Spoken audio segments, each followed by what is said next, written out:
नमस्कार, मैं हूँ नमिता मिश्रा और मेरे चैनल पे आप सभी का बहुत-बहुत स्वागत है। आयुर्वेद हमारे जीवन का एक बहुत बड़ा जिसे कहते हैं ना कि एक बहुत बड़ा हिस्सा है हमारे जीवन का और आयुर्वेद को जिसको पहले भुला दिया गया था, धीरे-धीरे करके वही आयुर्वेद अब दुनिया में अपनी पकड़ जमाकर चला जा रहा है।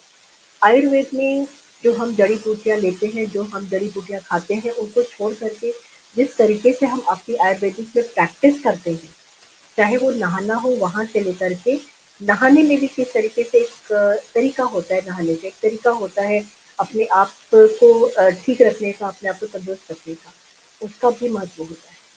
और इस चीज़ के बारे में बात करने के लिए अगर मैं थोड़ा-सा एक छोटा-सा वीडियो मैं बना रही हूँ आपके सामने और इसी में अगर मैं बात करती हूँ कि आयुर्वेद का स्नान जो है ना हमेशा पहले के ज़माने की अगर हम बात करें तो पहले ज़माने में नल नहीं हुआ करते थे, हैंडपंप ही हुआ करते थे और हैंडपंप से पहले नदी में नहाने का एक प्रथा थी, नदी में नहाने का एक चलन था।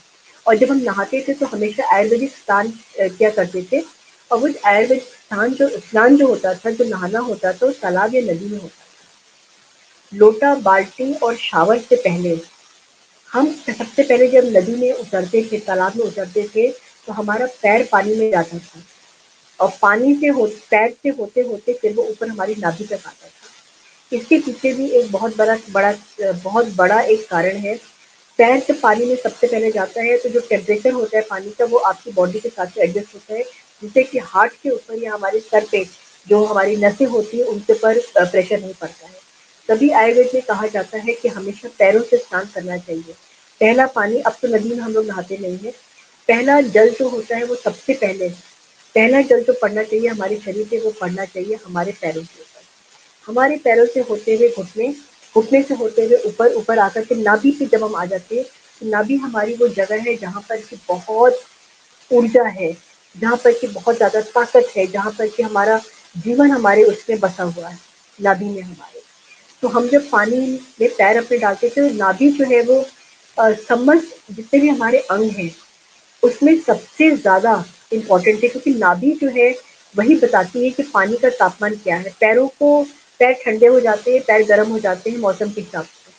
लेकिन नाभि में जब हम पानी में उतरते हैं तो नाभि जो है पानी का तापमान क्या है वो बताती है और उसी तापमान के हिसाब से हमारी बॉडी एडजस्ट कर जाती है। रावण का सर काटने में भी रावण नहीं मारा था, रावण को कैसे मारा गया था? रावण के नाभि में तीर मारना पड़ा था, तब जाकर के रावण की मौत हुई थी। एंड रावण took श्री राम सिंदूर, पहले Ravana strength was cut at the नाभि उसको।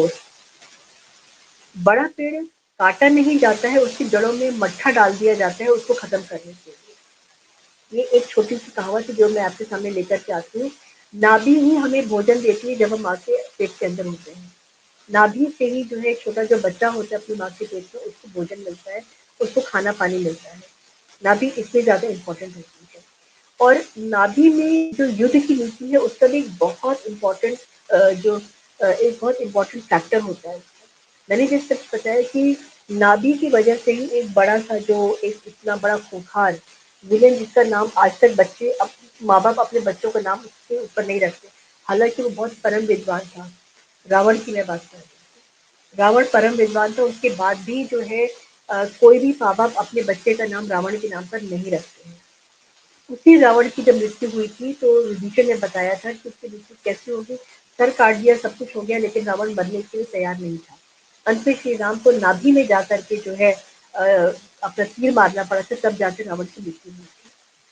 तो नाभि का जो इम्पोर्टेंस है बहुत ज़्यादा है। अगर नाभि को ध्वस्त कर दिया जाता है तो जितने भी अंग हैं हमारे शरीर में वो धीरे-धीरे करके खत्म हो जाते हैं। और नाभि के बिना जो है कोई युद्ध नहीं जा सकता है और यहाँ पे मैं युद्ध की जो बात कर रही हूँ, वो युद्ध है हमारे जीवन का युद्ध, हमारे स्वास्थ्य का युद्ध है, हमारे हेल्थ का युद्ध है।